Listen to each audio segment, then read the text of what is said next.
Este é o Giro Distrital. Aqui você fica por dentro dos principais acontecimentos da esfera política de Brasília. Nesta edição, passe livre para o esporte. Projeto de lei propõe transporte gratuito para atletas matriculados nos Centros Olímpicos da capital. CLDF contra abuso infantil. Iniciativas parlamentares buscam proteger crianças no ambiente escolar. Agro em destaque. Comissão de Produção Rural completa 1 ano dando voz ao homem do campo na CLDF. Dirija como uma mulher. Projeto aprovado na CLDF cria campanha contra o machismo no trânsito. E claro, também vamos destacar o que foi notícia na Câmara Legislativa na última semana de trabalhos parlamentares do ano. A segunda semana de dezembro foi marcada pelo encerramento dos trabalhos parlamentares na Câmara Legislativa em 2024. A última sessão ordinária do ano ocorreu no dia 10, com diversas votações. Entre as propostas aprovadas está a Lei Orçamentária Anual de 2025, que prevê um orçamento de 66,67 bilhões de reais para o DF no ano que vem, um aumento de 5,5 bilhões em relação a este ano. Desse valor, 41,6 bilhões virão de receitas próprias, enquanto 25 bilhões virão do Fundo Constitucional do DF. Após ampla discussão sobre a aplicação dos mínimos constitucionais em educação e saúde e mais de 600 emendas ao texto original, a proposta foi aprovada, colocando um ponto final no ano legislativo. Mas a sessão do dia 10 não se limitou à votação do orçamento.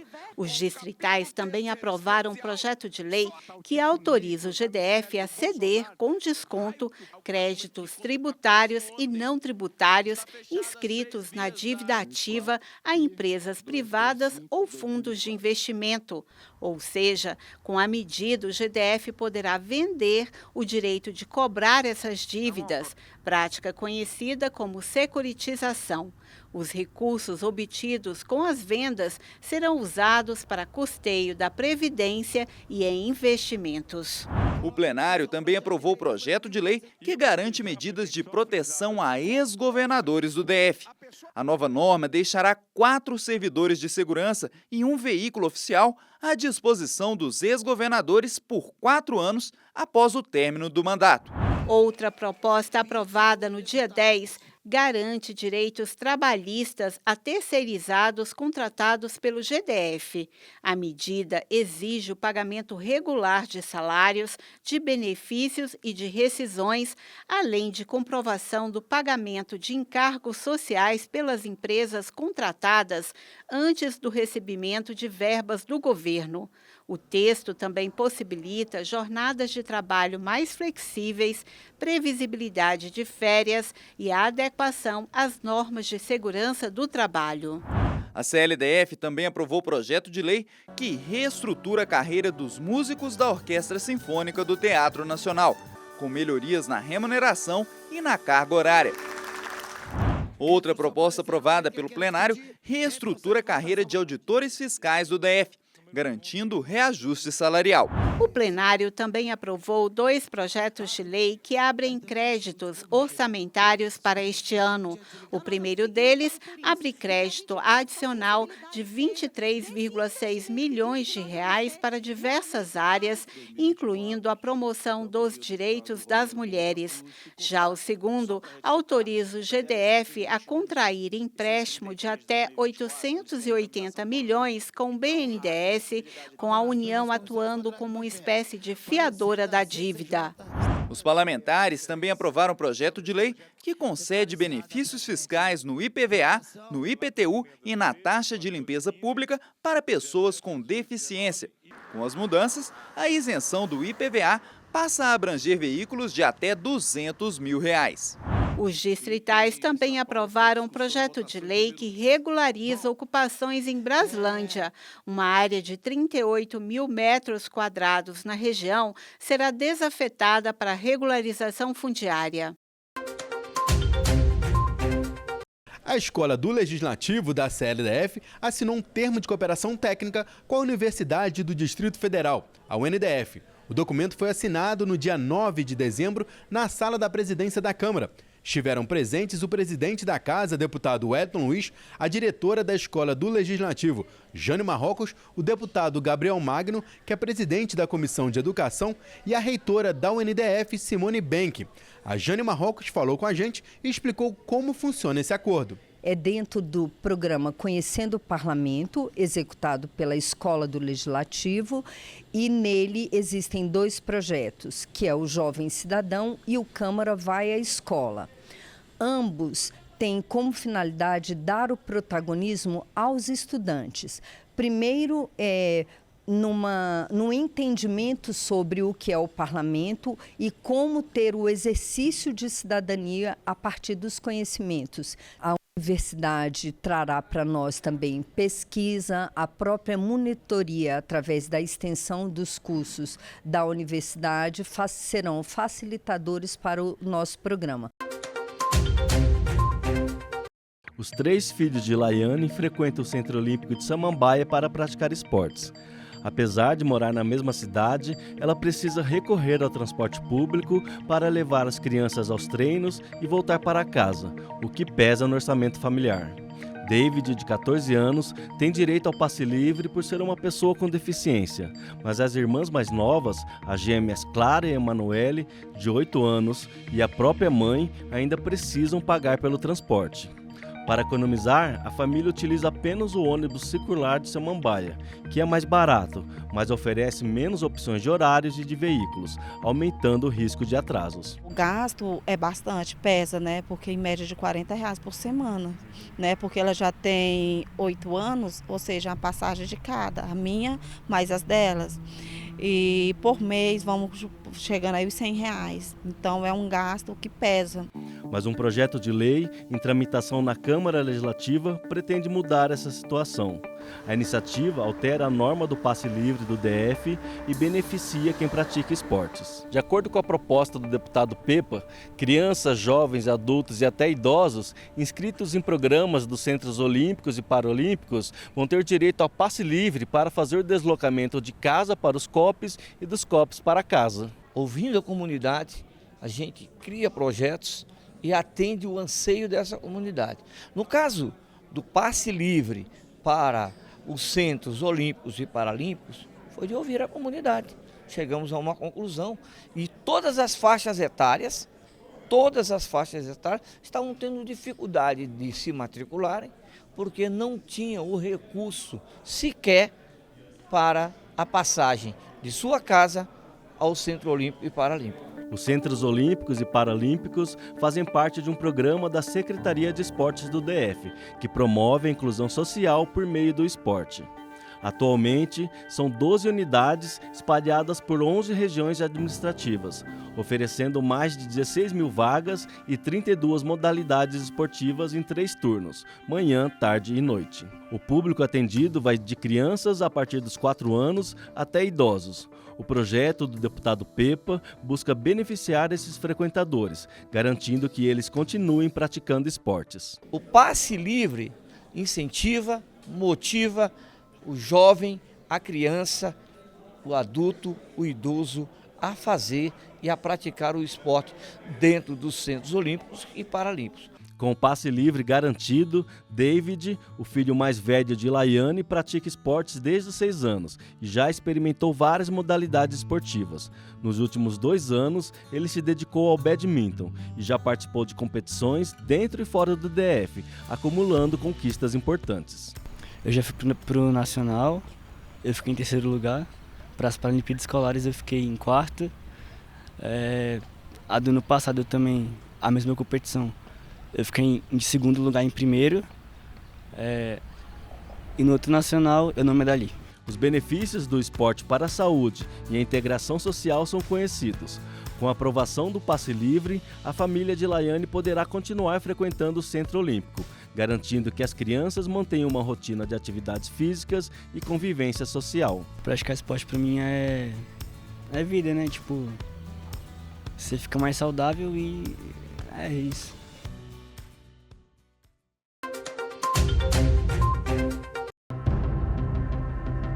Timidez, variações no desempenho escolar, marcas pelo corpo.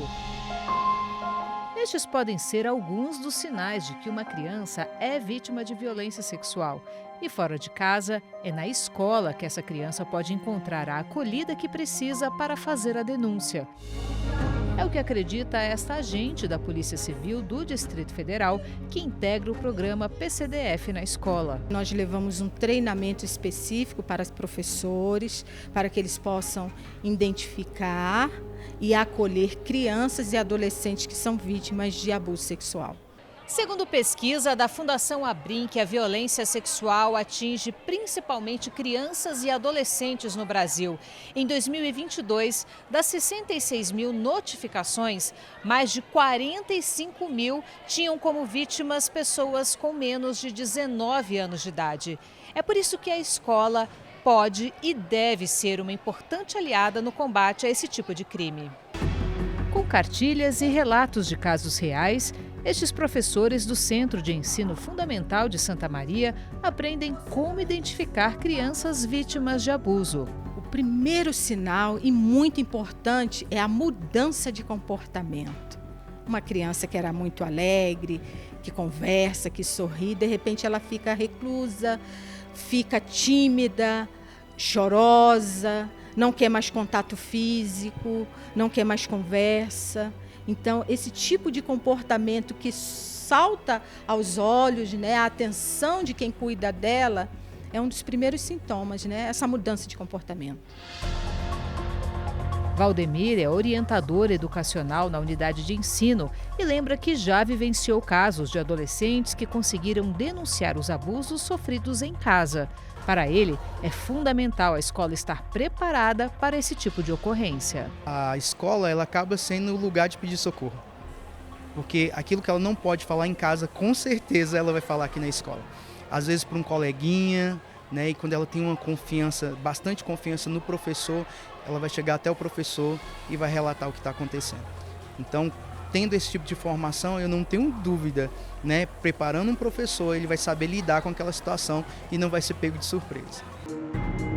Em novembro deste ano, a Câmara Legislativa aprovou o projeto de lei do deputado Joaquim Roriz Neto, que prevê a capacitação e treinamento aos profissionais de educação do DF para a identificação de sinais de abuso contra crianças e adolescentes. A lei inclui as diversas formas de abuso, moral, físico e sexual. Para promover a capacitação, o GDF pode firmar parcerias com organizações da sociedade civil e com empresas privadas. A lei inclui ainda a obrigatoriedade de campanhas educativas permanentes para a divulgação do direito da criança e do adolescente. Dentro da sala de aula, precisa ter esse olhar, e esse projeto visa justamente isso. Colocar um olhar especializado para esses profissionais conseguirem identificar essas crianças que podem estar sofrendo alguma coisa que às vezes só vai despertar no longo prazo.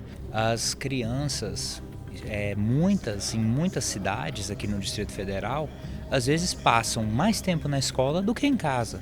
Uma das coisas que a gente vai trabalhar também é a questão de não sobrecarregar os professores.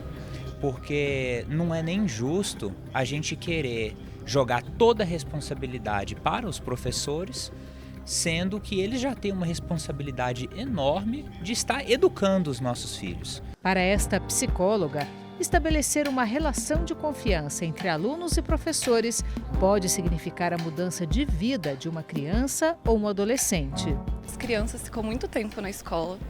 E como a gente tem visto, né, já vai saindo muitos dados há muito tempo, né, falando que a maioria dos abusos vem de familiares. É muito importante que tenha um outro ambiente onde a criança se sinta segura para poder conversar, para poder falar. Então é essencial que os educadores consigam entender a partir do que está acontecendo da relação com a criança, porque as crianças mudam muitas vezes, o adolescente ele muda o comportamento, né, muda o jeito, né, até de se vestir, de agir. Então é importante poder ter esse espaço e pessoas treinadas para terem essa conversa, porque não é uma conversa simples. E se você não é treinado, você pode fazer com que a criança sofra novamente, né, uma revitimização, né, dentro do que está acontecendo. Então é importante ter esse treinamento e ter essa conversa. E tão importante quanto reconhecer o abuso é saber como conduzir em caso de suspeitas de um crime como esse. Primeira coisa, ele deve acolher a escuta espontânea dessa criança, sem fazer alardes, sem dizer que, olha, o agressor vai ser preso. Não, ele vai ouvir, vai encaminhar aquela história para a direção da escola, que de imediato vai acionar o conselho tutelar.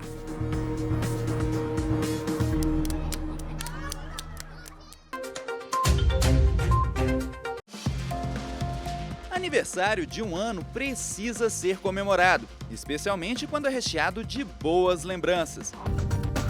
Foi assim com a Comissão de Produção Rural e Abastecimento da Câmara Legislativa.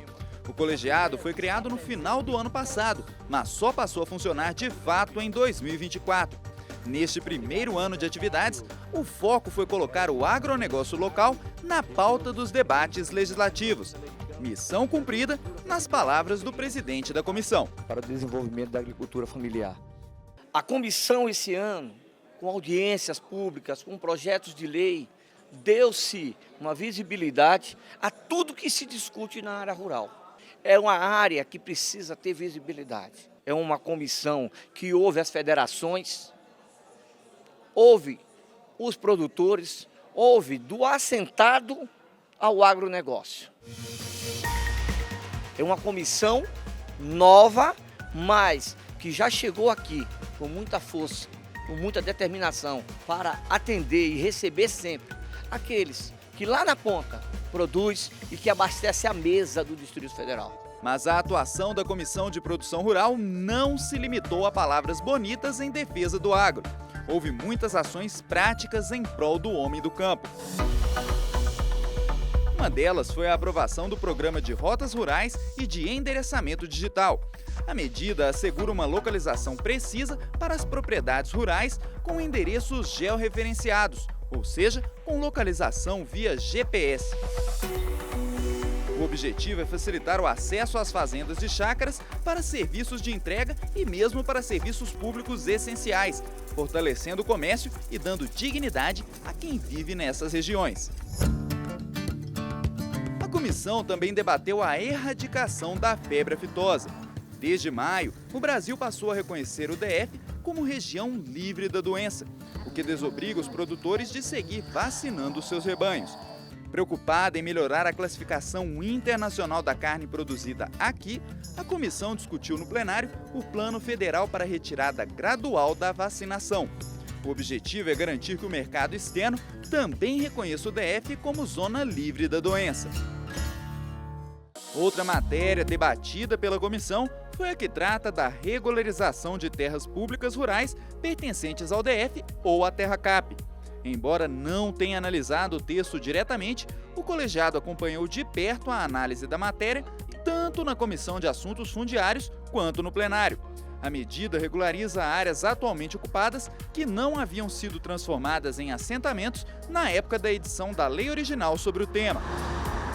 Com isso, os atuais ocupantes dessas áreas poderão comprar os lotes e formalizar a posse das terras.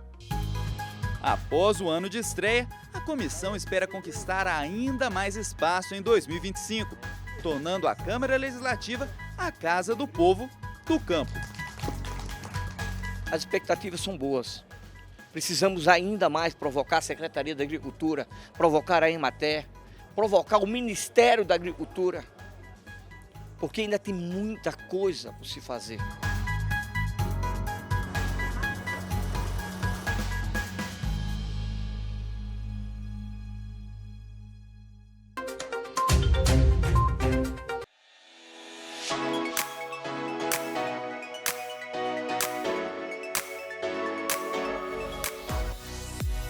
O que o senhor acha do ditado mulher no volante, perigo constante? Errado, porque a mulher também sabe dirigir. Um absurdo, né? Pois eu dirijo super bem o dia inteiro, para onde eu vou. Acho bobo. Pelo contrário, elas são prudentes, cuidadosas. Nós somos muito mais civilizadas no trânsito, né? Eu acho que está fora de rumo, de eixo. Tem nada a ver essa frase. Esse ditado e outras frases como só podia ser mulher ditas em associação a erros no volante ou a comportamentos imprudentes no trânsito, estão relacionadas com a percepção de que nós, mulheres, seríamos mais emocionais ou mais impulsivas. Ideias usadas para dizer que talvez não fôssemos capazes de lidar com a responsabilidade e o foco na hora de dirigir. Será que isso é mesmo verdade? As estatísticas provam que não. E mostram que as mulheres se envolvem em menos acidentes de trânsito que os homens. De acordo com dados do Detran DF, no ano passado, dos 363 acidentes fatais de trânsito no DF, quase 90% dos motoristas envolvidos eram homens, enquanto apenas 8,5% eram mulheres. Além disso, os números mostram ainda que nem sempre essas mulheres envolvidas em acidentes fatais estavam dirigindo, eram passageiras ou mesmo pedestres. E quando o assunto é seguro de carro, surge mais uma prova de que os homens acabam sendo mais imprudentes no trânsito, especialmente os mais jovens. Geralmente, os valores para eles são mais caros. E a explicação é comportamental. Porque o homem, ele é mais ousado, se eu posso falar nisso, né? O homem é mais ligado à velocidade, é mais ligado ao carro como um esporte. Isso também é interessante, é gostoso de ver, né? O homem tem essa questão. E a mulher, geralmente, o carro é para mobilidade, né? Para mobilidade, para independência. Lógico que também tem mulheres que gostam disso. E são perfis, e isso vai acontecendo de acordo com o perfil mesmo geral. Estou falando de um perfil geral, né? Porque na média é assim que é o comportamental, e isso se caracteriza com dados mesmo, dados de risco. Para ir além das estatísticas e tentar mudar essa cultura de preconceito contra as mulheres no trânsito, o deputado Robério Negreiros apresentou um projeto de lei que quer promover a campanha permanente Dirija como uma Mulher. A ideia é combater a discriminação e a violência contra elas e promover a segurança no trânsito. O projeto ele fala em diretrizes e que a gente possa trabalhar essas diretrizes e usar também verba do GDF para que se possa fazer campanha de conscientização, se precisar o material gráfico e palestras e trazer toda a sociedade para a discussão do tema. Então, Dirija como uma Mulher é algo para deixar bem claro que elas têm uma responsabilidade ainda maior do que nós homens, e a gente tem que acabar com essa pecha do que eu disse aqui sobre essa questão de perigo no volante. Muito pelo contrário, as mulheres são muito mais responsáveis que nós homens, é só ver as estatísticas. E no final das contas, já é hora de deixar de lado qualquer ditado ou frase que desvalorize as mulheres e adotar atitudes e ações para que elas sejam respeitadas em qualquer situação. A mulher é capaz de fazer qualquer coisa que ela quiser. A mulher nasceu para ser motorista, policial, delegada, juíza. Ela tem competência para qualquer atividade.